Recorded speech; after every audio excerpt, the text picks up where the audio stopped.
It's less about challenging somebody, it's more about challenging something in the category, something in contemporary culture. So it goes back to the enemy and monsters thing. What role do you see brands playing in society? Like, what should these brands be thinking about and thinking about their place going forward? The brands have entirely misunderstood, and brand owners entirely misunderstood the degree to which people care or don't care about them. So the Ehrenberg Bass stuff about the fact that there is no real loyalty, it's all linked to penetration, and what does that mean is that people don't have more intense relationships with one brand rather than another. And then a kind of a broader conversation, I think, in the strategic community, particularly the advertising strategic community, about kind of let's get over ourselves. People don't care about these things that much. One can see challenges genuinely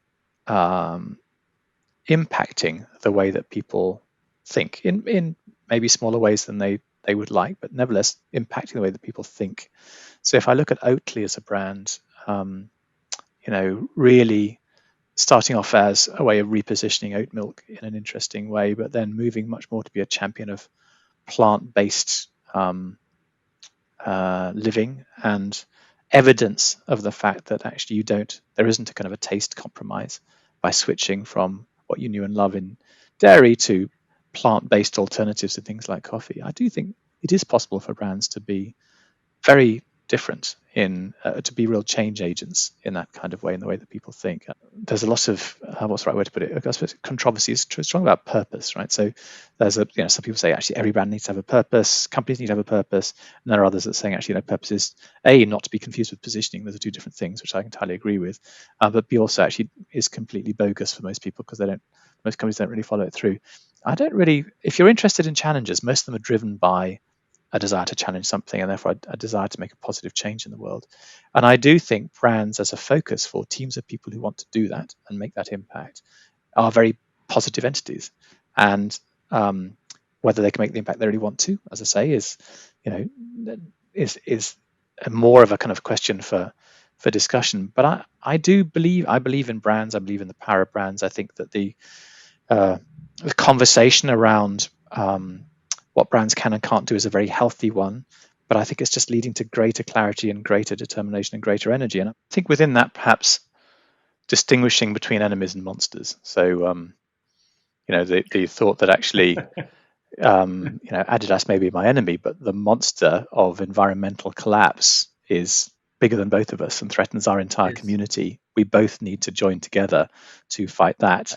It's less about challenging somebody, it's more about challenging something in the category, something in contemporary culture.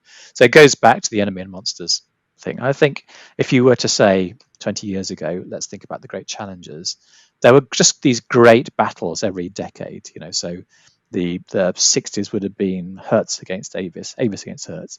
The 70s would have been Pepsi against Coke. The 80s were Apple against IBM. The 90s were kind of Reebok and Nike. So there were these great Virgin against British Airways. There were these great, mano a mano battles between brands. And that's what people thought challenges were. And of course, at some level, that is one way of being a challenger. I think over the past 10 years, if you look at brands that have taken on something in culture or taken on something in the culture of the category, ranging from what was Dove in 2005.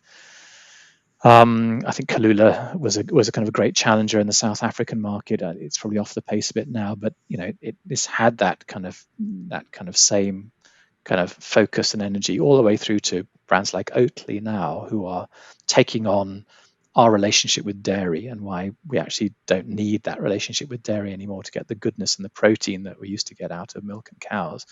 They're challenging something, they're challenging a conception. And so that sense about what we're going to challenge to succeed rather than who we're going to challenge to succeed is one of the biggest and probably most misunderstood shifts in what it means to be a challenger. I always find going out against someone is not as easy to get behind as someone like challenging a concept or challenge. It's from a human perspective, it's much easier to get behind that if you believe in it, because they can always come off as bullying. So if you challenge a concept or make something better, it makes for a much more interesting conversation and much easier for people to get emotionally invested in. Yeah, I agree. And because your intent is different in that, isn't it? Which if you're challenging an enemy, it's land grab mentality. Going back to that conversation, it's I'm challenging them because it's better for me. If I win, then I win. Whereas going back to our point about monsters, if you're challenging something on behalf of your community, then if I win, we all win. And my motivations for doing this are because I'm doing this on your behalf. I want you to be better served. I want this product to be available at a better price, or I want you not to feel intimidated by this category, or whatever it is that you're challenging becomes in the public benefit, or at least your customers' benefit, and that's much more powerful.